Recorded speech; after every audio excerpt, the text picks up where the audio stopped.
Hello everyone, कैसे हैं आप सभी। Welcome to our channel. आज हम करेंगे वुमन टू मैन के मोस्ट एक्सपेक्टेड एमसीक्यूज़, ताकि पेपर में देखो एक्सप्लेनेशन वाली वीडियो हमने कर लिया, बहुत अच्छे तरीके से कर ली। उसमें हमने जूडिथ राइट को भी देखा है और उसकी जो पोएम है हमारे सिलेबस के अंदर वुमन टू मैन, उसको भी अच्छे तरीके से कवर किया है।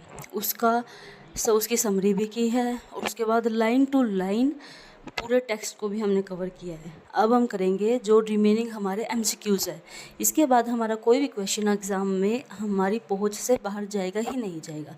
वैसे इसको आपको बार बार रिवाइज़ करना है, बार बार इसको जितनी बार आप रिवाइज़ कर सकते हैं उतनी बार करिएगा, क्योंकि हमें अपनी सीट निकालनी ही निकालनी है। ये आपको ध्यान में रखना होगा। एमसीक्यू को शुरू करने से पहले एक बार हम पोएम का हल्का सा ओवरव्यू ले लेते हैं। हमारा राइटर जूडिथ राइट और हमारी पोएम है वुमन टू मैन। जो पोएम पब्लिश हुई थी, कलेक्शन है सेम नेम से वुमन टू मैन, और 1949 में पब्लिश हुई थी। इसको Grace Leven prize for poetry, ये अवार्ड उन्होंने जीता था पोइट्री के लिए। पोएम एक्सप्लोर करती है एक वुमन के पर्सपेक्टिव से, पोएम है हमारी, और ये एक्सप्लोर करती है अलग अलग थीम्स को, प्रेगनेंसी को, कंसेप्शन को, बर्थ को, एक वुमन के पर्सपेक्टिव से। और जैसे ये क्या होता है, जो प्रेगनेंसी है उसके बाद डिलीवरी होती है, ये एक पैसिव बायोलॉजिकल इवेंट होता है, जिसको हमारी जो पोएट्री है, पोएम है, जो हमारी जूडिथ राइट है वो इसको क्या करती है, मेटाफिजिकल कोलैबोरेशन यानी कि मेटाफिजिकल पर्सपेक्टिव से हमें दिखाती है। वो इतनी सारी चीज़ें करती है, बच्चे को ही क्वेश्चन बोलती है, बच्चे को ही आंसर रिप्लाई बोलती है, बच्चे को ही मेकर, बच्चे को ही मेड, उसको ना इतने अलग अलग से नाम देती है जो हमने कभी सोचे भी नहीं हो। फॉर एग्ज़ाम्पल जो स्टार्टिंग में आता है आइलेस लिबरर, तो उसको ये पूरे को जो पैसिव बायोलॉजिकल इवेंट होता है इसको मेटाफिजिकल कोलैबोरेशन में कन्वर्ट कर देती है। तो अब हम करेंगे हमारी पोएम के एमसीक्यू। तो हम अब क्वेश्चन शुरू कर रहे हैं। तो हमारा जो स्टार्टिंग के क्वेश्चंस है वो है पोइट, पब्लिकेशन और कॉन्टेक्स्ट से जुड़े हुए क्वेश्चन है। तो जैसे कि हमने पिछली एमसीक्यू की वीडियो में किया था, सेम वही करेंगे हम। ना तो ऑप्शन बोलेंगे, उसमें हम अपना टाइम वेस्ट नहीं करने वाले, ना कोई फालतू की बकवास करने में अपना टाइम वेस्ट करेंगे, क्योंकि हमारा टाइम बहुत कीमती है। हमारा एग्ज़ाम इस ईयर हो सकता है, तो हमें अपना पूरा फोकस सिर्फ पेपर में करना है। तो मैं क्वेश्चन बोलूँगी, कुछ सेकंड्स का गैप लूँगी, उसमें आपको क्या करना है, वीडियो को पॉज करना, अपना आंसर देना। एक पेज पे अपने आंसर लिखते रहो। बाद में आपको ये पता होना चाहिए कि आपके 50 में से कितने क्वेश्चन आपके ठीक है, कितने आपके गलत हुए, ताकि आपको ओवरव्यू हो जाए कि आप कहाँ तक पहुँचे हो इस वर्क को करने में। और आपको कमेंट सेक्शन में बताने हैं। देखो ईमानदारी से जो भी मेरे पास मटेरियल है, जो भी मैं क्रिएट कर पा रही हूँ, वो सारा मटेरियल मैं क्रिएट करके आप सबको प्रोवाइड करा रही हूँ without any fees, free of cost. तो मैं आपसे भी यही उम्मीद करती हूँ कि आप कमेंट सेक्शन में लिख के बताएंगे कि आपके कितने मार्क्स आए हैं, 50 में से कितने क्वेश्चन आपके ठीक हो रहे हैं, ताकि मुझे भी उम्मीद हो कि हाँ, जो हमने एक्सप्लेनेशन वाली वीडियो देखी है कुछ बच्चों को तो समझ आई है, कितने बच्चों को समझ आ रही है, कितना हो रहा है, अगर कुछ इंप्रूवमेंट की ज़रूरत है तो मुझे वो बताओ। तो जिस पॉइंट पे इंप्रूवमेंट की ज़रूरत होगी मैं इंप्रूवमेंट भी करूँगी। अच्छा ठीक है, अभी ये बातें छोड़ते हैं और फोकस करते हैं अपने एमसीक्यू पे। तो जो सबसे पहला क्वेश्चन है वो है जूडिथ राइट का जो वुमन टू मैन है पब्लिश हुआ था कौन से ईयर में। तो आपको ये बताना है ये कब पब्लिश हुआ था। तो right answer is answer number B, 1949। The next question is the collection woman to man won which literary award. Woman to man जो कलेक्शन है, पोएम नहीं है, आपको ध्यान देना, कलेक्शन है, उस कलेक्शन ने कौन सा लिटरेरी अवार्ड जीता है। आंसर बताइए जल्दी से। तो चलिए हम देखते हैं right answer. The right answer is option number B. Next question is Judith Wright's first poetry collection was titled. ऐसे क्वेश्चन आ जाते हैं कि जैसे ये क्वेश्चन आया ना, आपको बहुत ध्यान ये रखना है, आपको जो वर्क सिलेबस में मेंशन है वो तो करना ही है। इसके अलावा राइटर का जो फर्स्ट वर्क है वो, और जो सबसे लास्ट वर्क है या फिर अनफिनिश्ड है, जो भी मतलब ये चीज़ें बहुत महत्वपूर्ण होती है। तो आपका इसमें आपको ये बताना है, इस क्वेश्चन में बताइए आपका जो पहला पोइट्री कलेक्शन है जूडिथ राइट का वो कौन सा है। The right answer is moving image. Next question is, in which country was Judith Wright born and primarily associated? The answer is option number C. The next question is, apart from poetry, Judith Wright was known for her activities in poetry के अलावा वो क्या करते थे बताइए। Right answer is option number B, environmentalist थे। उन्होंने aboriginal land rights के लिए बहुत सारे कैंपेन किए थे। Next question is, what year did Judith Wright cofound the wildlife preservation society of Queensland? यहाँ पे आएगा Queensland. The right answer is option number C. The next question is, the post-war Australian context of woman to man song. The right answer is option number B. हमारा next question है, Judith Wright's poem woman to man was revolutionary for its time because it. The right answer is option number B. Next question is, जो हमारे next questions हैं वो poetic form और structure से based है। Question number 9 से 18 तक। Next question है, the poem woman to man is composed of. The right answer is option number B. The next question is, the meter used in woman to man is। Meter बताना आपको, poem का metre क्या है। The right answer is option number C, iambic tetrameter. Next question is, rhyme scheme बतानी है आपको, each stanza in the poem. Poem के अंदर जितने भी स्टेंजा है, 4 स्टेंजा हमारे पास, तो उस चारों की राइम स्कीम क्या है। The right answer is option number C. The first stanza of the poem primarily deals with.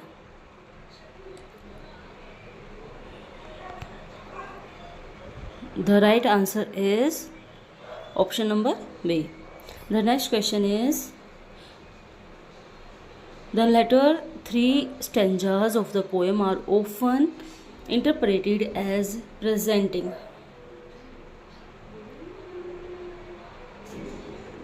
The right answer is option number A, the 3 trimeters of pregnancy. Pregnancy के जो ट्राईमीटर है उसके बारे में, 3 ट्राईमीटर कैसे है। जो फर्स्ट ट्राईमीटर है वो हमारा होता है पहले 3 महीने, उसके बाद सेकंड ट्राईमीटर होता है बीच के 3 महीने, और जो लास्ट ट्राईमीटर होता है जो लास्ट के 3 महीने होते हैं, 7वां महीना, 8वां महीना, 9वां महीना। तो पहले ट्राईमीटर में इतना डेवलपमेंट नहीं होता, बहुत छोटा होता है, भ्रूण बहुत ही ज़्यादा छोटा होता है, तो शेपलेस होता है। और जो दूसरा होता है उसमें उसका विकास होता है माँ के फ्लैश से और पिता की स्ट्रेंथ से, वो एक बॉडी को क्रिएट कर बनती है, उसकी एक बॉडी बनने लगती है छोटी सी, छोटे छोटे हाथ, छोटे छोटे पैर बनने शुरू हो जाते हैं। और थर्ड ट्राईमीटर, जो थर्ड बता रखा है ट्राइमेस्टर्स, जो थर्ड ट्राइमेस्टर है उसमें क्या होता है, बच्चा एक विकसित रूप ले लेता है, भ्रूण आप बोल सकते हो, भ्रूण एक विकसित रूप ले लेता है और उसको बाहर आने का मतलब बाहर निकाला जाता है लास्ट टाइम पे। जो लेबर पेन है, लास्ट जो स्टेंजा है वो भी इसमें बताया गया है। Next question is, The poem's regular rhyme rhythm is created through the use of.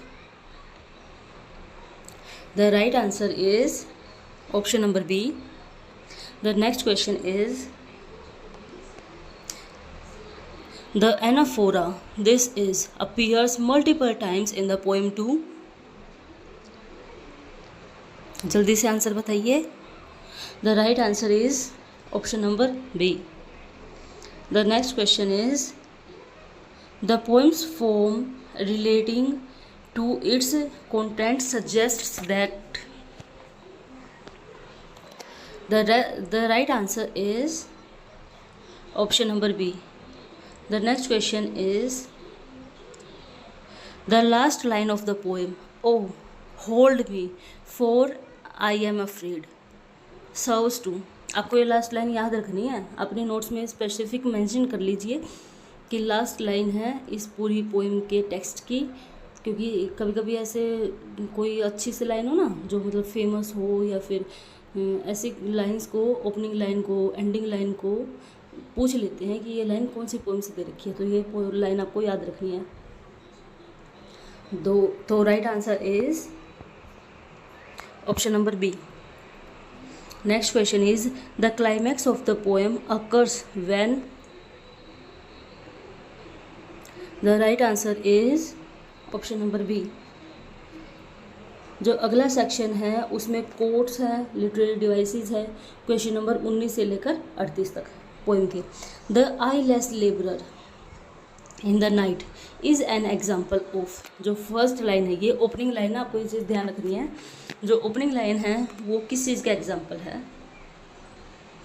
The right answer is option number B. Next question is the phrase the eyeless labourer in the night suggests. क्या suggest करती है ये line, ये phrase क्या suggest करती है. The right answer is option number B. Next question is the selfless shapeless seed I hold uses paradox too. The right answer is option number A. Next question is the word hold in the selfless shapeless seed I hold emphasizes. The right answer is option number B. The next question is the line builds for its resurrection day uses. The right answer is religious allusion likening birth to spiritual rebirth. Option number B. The next question is the phrase foresees the unimagined light suggests. The right answer is B. Next question is there is no child with a child face. This is no child with a child face. Rejects. The right answer is option number B. The next question is this is our hunter and our chase employs paradox too. किस चीज़ को paradox बताइए. This is our Hunter, यही हमारा Hunter है, यही हमारा शिकारी है, यही हमारा शिकार है. Our chase. तो the right answer is option number A. The third. Next question is the third who lay in our embrace refers to. The right answer is option number B. The next question is this is the maker and the made implies. The right answer is option number B. Next question is this is the question and reply suggests. ये क्या suggest करता है. This is the question and reply, ये line क्या suggest करती है. The right answer is option number B. The blood's wild tree that grows the intricate and flood and folded rose is an example of. The right answer is option number A. Next question is the imagery of the Blard's wild tree and intricate and folded rose serves to. The right answer is option number B. Next question is the arc of flesh that is my breast uses bodily metaphor to. The right answer is option number B. The next question is the precise crystals of our eyes employs synecdoche and visual imagery to show. The right answer is option number A. The next question is the blind's head butting at the dark uses animalistic metaphor and illustration to depict.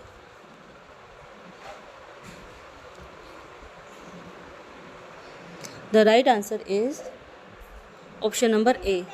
The next question is the right answer is option number A. The next question is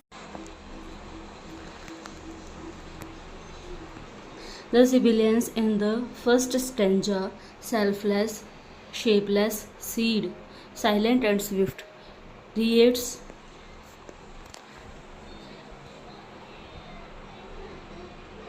The right answer is option number B.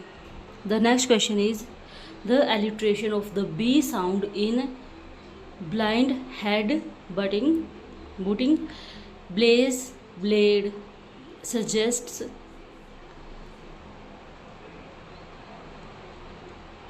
The right answer is option number B.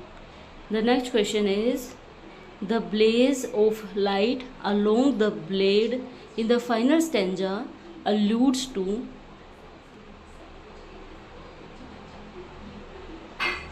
The right answer is option number B.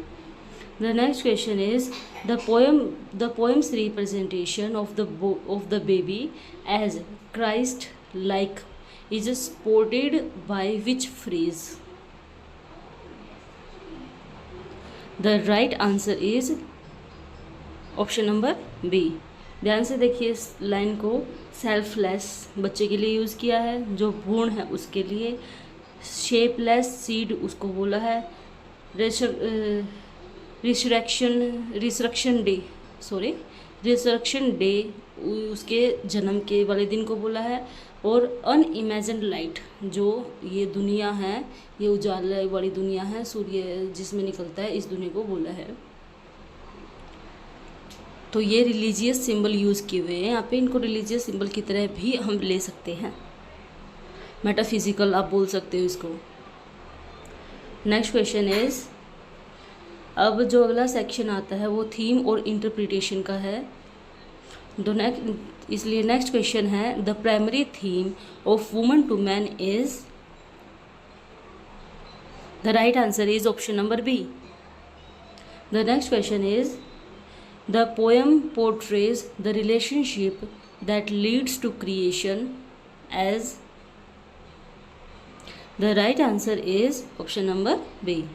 The next question is the speaker in the poem is best described as.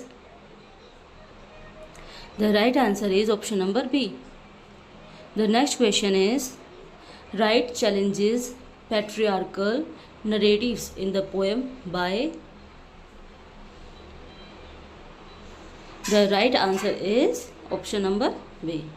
The next question is the poem elevates the woman's body as. The right answer is option number B. The next question is the phrase woman to man is deliberately general to suggest. The right answer is option number B. The next question is the poem's treatment of the life cycle suggests. The right answer is option number B. The next question is the poem blends scientific understanding with spiritual awe too? The right answer is option number B. The next question is, write's use of nature imagery in the poem serves to? The right answer is option number B. The next question is, the poem's depiction of the unborn child as active and visionary challenges. The right answer is option number B. The next question is, the line "This is our hunter and our chase" suggests the dynamic of creation involves. The right answer is option number B. The next question is, this is the last question of our today's video. The final line, "Oh, hold me, for I am afraid," represents a shift from. The right answer is option number A. तो ये थे हमारे questions. इसकी कुछ एक quick revision हम ले लेते हैं। हमारा ऑथर है जूडिथ राइट। 1915 में उनका जन्म हुआ था, 2000 में उनकी मृत्यु हो गई थी। ऑस्ट्रेलियन पोइट है, एनवायरमेंटलिस्ट, एक्टिविस्ट है। पब्लिकेशन है हमारे जो woman to man poetry collection की पब्लिकेशन है वो है 1949। इसको अवार्ड मिला है Grace Leven prize for poetry 1949 में। ये इसकी फॉर्म अगर हम देखें 4 quintains iambic tetrameter. Rhyme scheme है ABCAA। सब्जेक्ट है conception in pregnancy and birth from female perspective. एक फीमेल के पर्सपेक्टिव से, उसके पॉइंट ऑफ व्यू से हम प्रेगनेंसी को, कॉन्सेप्शन को, बर्थ को देखेंगे। की थीम है creation as metaphysical collaboration. Challenges, जो पैट्रियार्कल नैरेटिव है कि वो क्या करते हैं, जो बर्थ है उसको बहुत मतलब ये दिखाता है कि सृष्टि की रचना करने वाला होता है, मतलब बहुत दैविक कार्य होता है। तो ये उसको एक उस पर्सपेक्टिव को तोड़ के एक वुमन के, एक औरत के पर्सपेक्टिव से दिखाते हैं कि उसके अंदर कितना डर होता है लेबर पेन को लेकर।